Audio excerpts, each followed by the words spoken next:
अस्सलाम वालेकुम फ्रेंड्स, कैसे हैं आप सब। आई होप बिल्कुल खैरियत से होंगे। आज का मेरा टॉपिक है प्रोबेबिलिटी डेंसिटी फंक्शन, जिसको आप पीडीएफ भी बोलते हो, और कम्युलेटिव डेंसिटी फंक्शन सीडीएफ जिसको आप बोलते हो।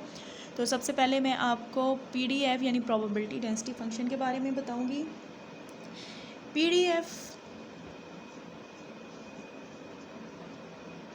की अगर बात करें तो इसको हम F of x, small F of x से डिनोट करते हैं, ठीक है। और ये हमारे पास होता है probability of random variable takes on a certain value, ठीक है। आप इसको बाय डेफिनेशन कैसे बता सकते हो। पीडीएफ टेल्स अस, इसी को अगर मैं डिफाइन करूँ इन वर्ड्स, सॉरी, तो PDF tells us the probability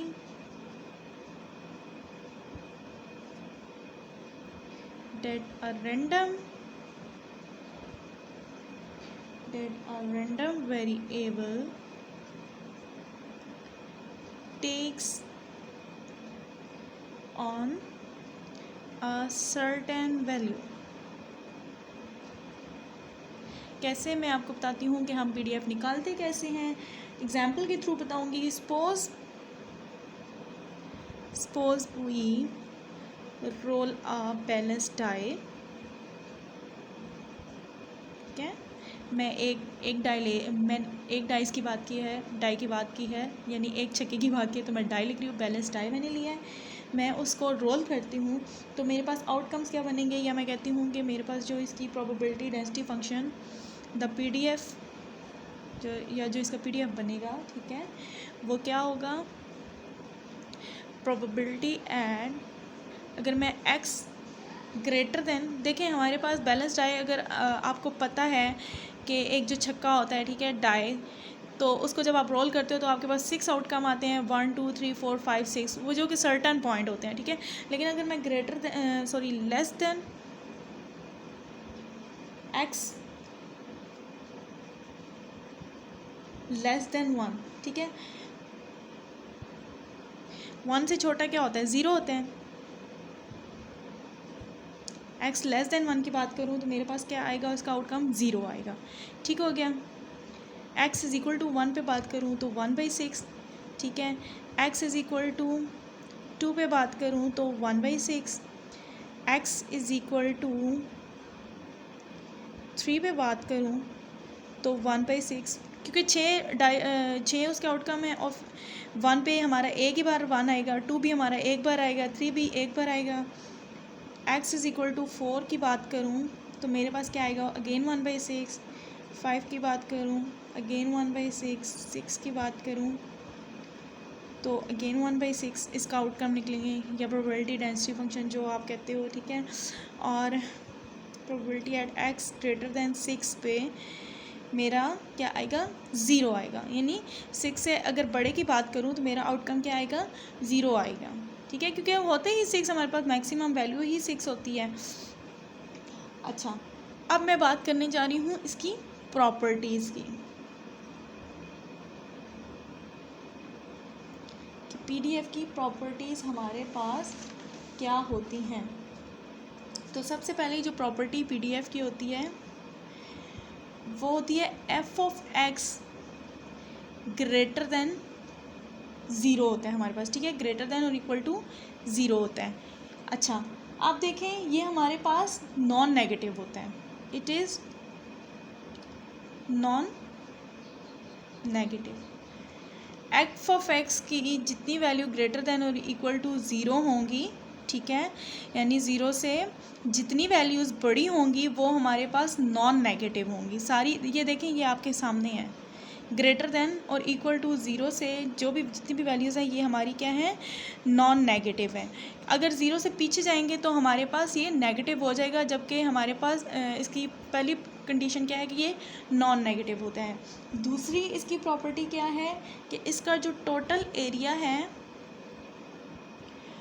यानी अगर मैं बात करूँ -∞ टू +∞ तक F of x D x, वो इक्वल टू हमारे पास 1 होगा, ठीक है।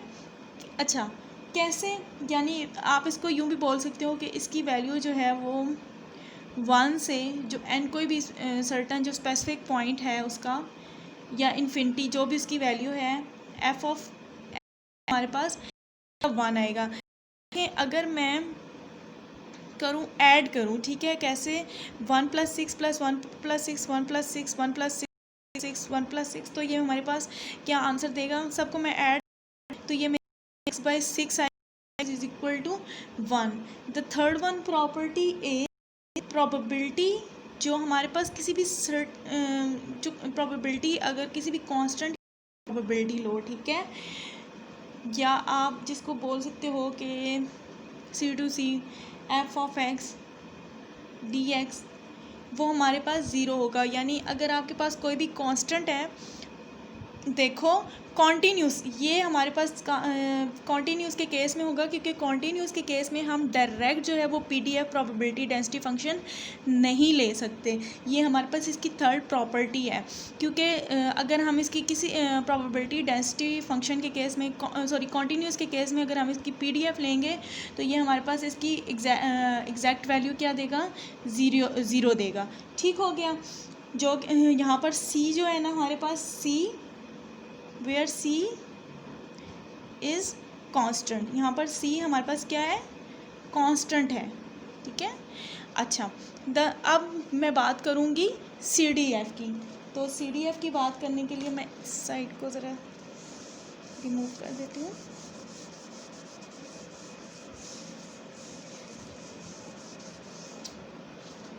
ठीक हो गया। अगर मैं CDF की बात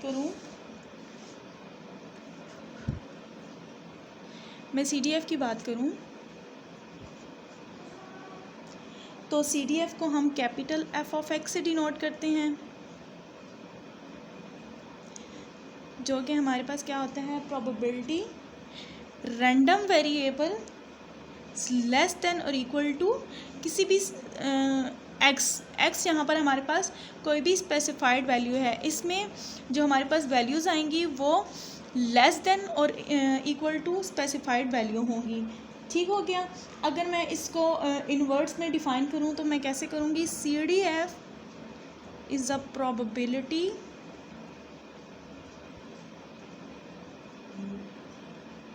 that variable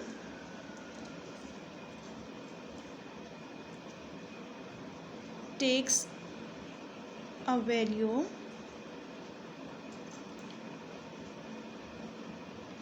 less than or equal to specified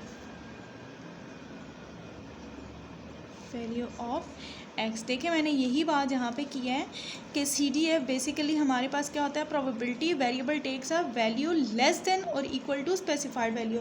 यानी ये जो एक्स की वैल्यूज़ हमारे पास आएंगी ये हमारे पास मजमुआ होगा, ठीक है। यानी मजमुआ कहने का मतलब ये है कि स्पेसिफाइड वैल्यू से जितनी भी पिछली वाली वैल्यूज़ होंगी ना वो सारी की सारी कम्यूलेट हो के ना इसमें आएंगी, क्योंकि CDF का मतलब ही कम्यूलेटिव डेंसिटी फंक्शन होता है, ठीक है।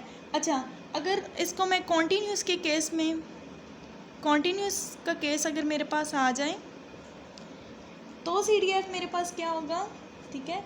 तो मैं इसको कैसे एक्सप्रेस करूँगी, capital F of X minus infinity to a certain point mean certain specified value F of X dx। और अगर यही CDF, ठीक है, जिसको आप कम्यूलेटिव डेंसिटी फंक्शन बोलते हो, ये डिस्क्रीट केस में मेरे पास अगर हो, डिस्क्रीट केस में अगर मेरे पास हो तो मैं इसको कैसे डिफ़ाइन करूँगी, F ऑफ X तो हम CDF को शो करता है, ठीक है। तो इसको मैं कैसे करूँगी, I की वैल्यू मेरे पास 0 से x तक जाएंगी और F ऑफ X, यानी कहने का मतलब ये है कि CDF, ठीक है, F ऑफ X CDF ये हो जाएगा समेशन ऑफ PDF के, ठीक है। ये यहाँ इसके देखें रिलेशन को भी एक तरह से शो करा है कि CDF हमारे पास क्या हो जाएगा, सम ऑफ PDF जब हम PDF की वैल्यूज़ का सम लेंगे तो वो हमारे पास क्या बनेंगी, CDF बन जाएगा। अच्छा, सपोज़ अगर मैं आपको इसकी एक एग्जांपल, ठीक है, एग्जांपल देके मैं आपको समझाती हूँ कि मैं क्या कहना चाह रही हूँ।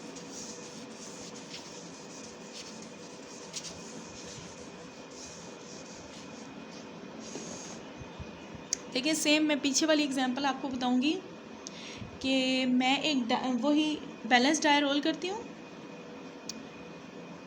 वी रोल अ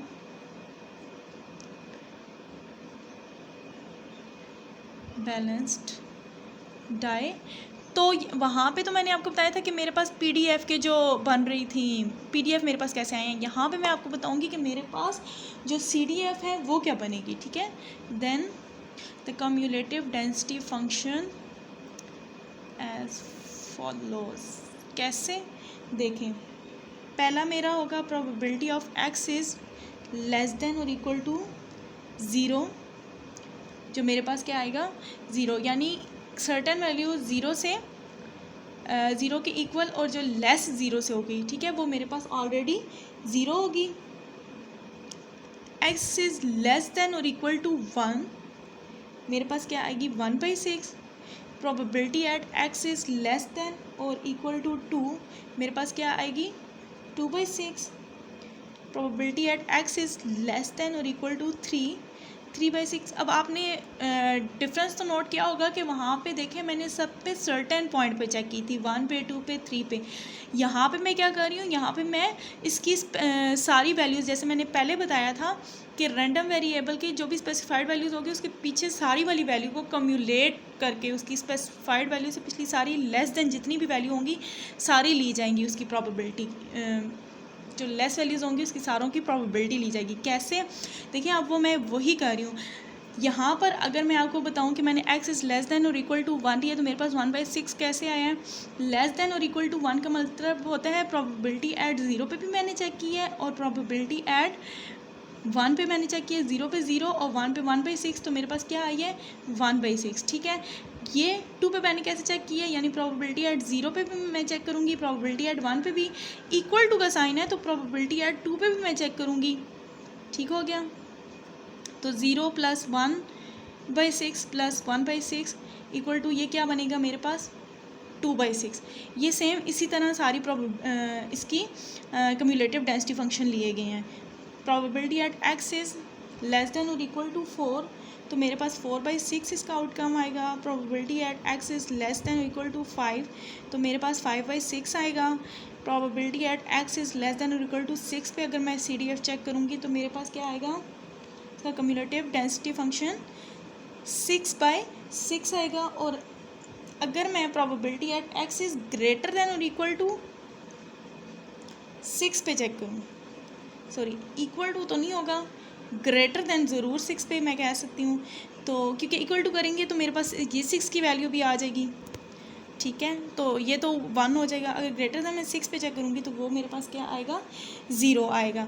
अभी मैं प्रॉपर्टीज़ जब आपको बताऊँगी तो मैं ये आपको सारा क्लियर करूँगी, कंफर्म करूँगी कि ये CDF जो हमने निकाला है इसकी प्रोबेबिलिटीज़ जो इसकी प्रॉपर्टीज़ हैं सॉरी CDF की वो कैसे इस पर अप्लाई हो रही हैं, ठीक है। तो मैं आपको यहाँ पे बताती हूँ।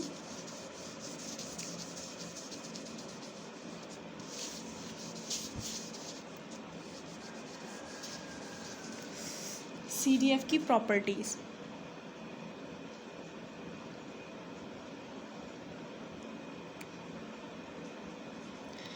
तो इसको देखते हुए मैं आपको इसकी प्रॉपर्टीज़ बताऊंगी। देखिए अगर आप इसको देखो तो इसकी जो पहली जो इसकी पहली प्रॉपर्टी बन रही है वो क्या, the probability that a random variable take a variable less than the smallest possible value is 0, ठीक है।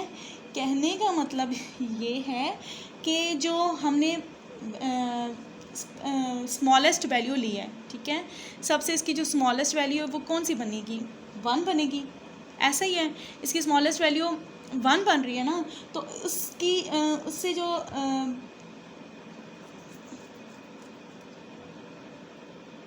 इसकी जो स्मॉलेस्ट पॉसिबल वैल्यू जो होगी वो इसकी ज़ीरो होगी। कैसे? देखें, मैंने आपको पहले बताया कि ज़ीरो पे अगर हम चेक करेंगे तो स्मॉलेस्ट पॉसिबल वैल्यू भी इसकी ज़ीरो ही होगी। सॉरी, मैं 1 बोल रही थी। तो उसका हमारे पास क्या आउटकम निकल रहा था, इसका CDF क्या बन रहा था, वो ज़ीरो बन रहा था। तो इसकी पहली प्रॉपर्टी ये हो सकती है ना कि जो इसकी स्मॉलेस्ट वैल्यू है, यानी f ऑफ -इन्फिनिटी जो है वो हमारे पास क्या बनेगा, वो ज़ीरो बनेगा। इसकी सेकंड प्रॉपर्टी क्या है? इन वर्ड्स अगर आप कहना चाहें तो मैं इन वर्ड्स भी आपको इसको बता देती हूँ कि the probability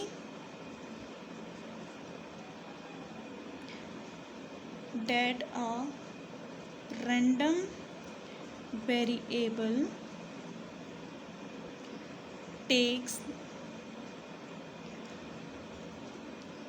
on a value less than the smallest possible value, ठीक है, smallest possible value is zero. ये इसकी पहली प्रॉपर्टी बन गई है। इसकी सेकंड प्रॉपर्टी हमारे पास क्या बनेगी? जैसे इसकी पहली बनी है, the probability that a random variable take a value less than और less than the smallest possible value is zero. Same इसकी दूसरी प्रॉपर्टी हमारे पास कैसे बन सकती है कि the probability that a random variable take on a value, ठीक है, लेस देन और इक्वल टू, ठीक है, लेस देन और equal to possible largest value, वो हमारी क्या बनेगी, वो हमारी बन जाएगी 1। ठीक हो गया। यानी दूसरे अल्फाज में अगर मैं कहूँ तो मैं कहूँगी f ऑफ इन्फिनिटी वो मेरे पास 1 आना चाहिए। यानी इसकी जो पॉसिबल लार्जेस्ट पॉसिबल वैल्यू है, ठीक है, वो क्या आनी चाहिए, वो इक्वल टू 1 आनी चाहिए। थर्ड प्रॉपर्टी हमारी इसमें क्या आएगी? थर्ड प्रॉपर्टी हमारी इसमें ये होगी कि the CDF is always non decreasing function. अब ये कैसे कि CDF हमारे पास ऑलवेज नॉन डिक्रीजिंग फंक्शन है? तो ये कैसे, देखें, मैंने आपको बताया है यहाँ पे एग्जाम्पल निकाल के कि जूँ हम इसकी चेक करते जा रहे हैं CDF, ये हमारे पास वैल्यूज़ बढ़ती जा रही हैं, ठीक है, डिक्रीज़ नहीं हो रही हैं। अगर मैं कम्यूलेटिव मैंने इसका चेक किया ना, कम्यूलेटिव डेंसिटी फंक्शन, तो देखें पहले मैंने चेक किया तो 0 + 1/6 मेरे पास क्या आया है, 1/6। देन 2 पे मेरे पास 2/6 आया है, 3 पे मेरे पास 3/6 आ गया, 4 पे मेरे पास 4/6 आ गया। तो डिक्रीज़ तो नहीं कर रहा ना, ठीक है, ऑलवेज़ इसकी नॉन डिक्रीजिंग फंक्शन जा रहे हैं। ठीक हो गया। अच्छा, ये तो हमारा था PDF और CDF। इसके अलावा इसका रिलेशन आ जाते हैं, तो रिलेशन भी मैं आपको इसका बताती चलूँ कि हमारे पास, यही मैं बता देती हूँ कि जो इसका रिलेशनशिप बन रहा है वो क्या बनता है कि f ऑफ x हमारे पास कैसे आता है जी, जब हम कैपिटल F ऑफ x यानी CDF का डेरिवेटिव लेते हैं। तो आप इसको कैसे बोल सकते हो, अ प्रोबेबिलिटी, ठीक है, a probability PDF probability density function is the derivative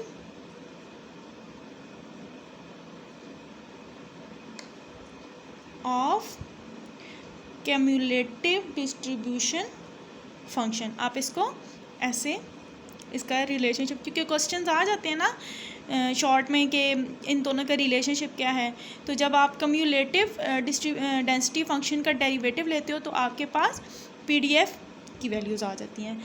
I hope friends आपको मेरी वीडियो पसंद आई होगी। अगर आपको मेरी वीडियो पसंद आई है तो प्लीज़ मेरे वीडियो को लाइक कर दें और मेरे चैनल को सब्सक्राइब कर दें। Thank you.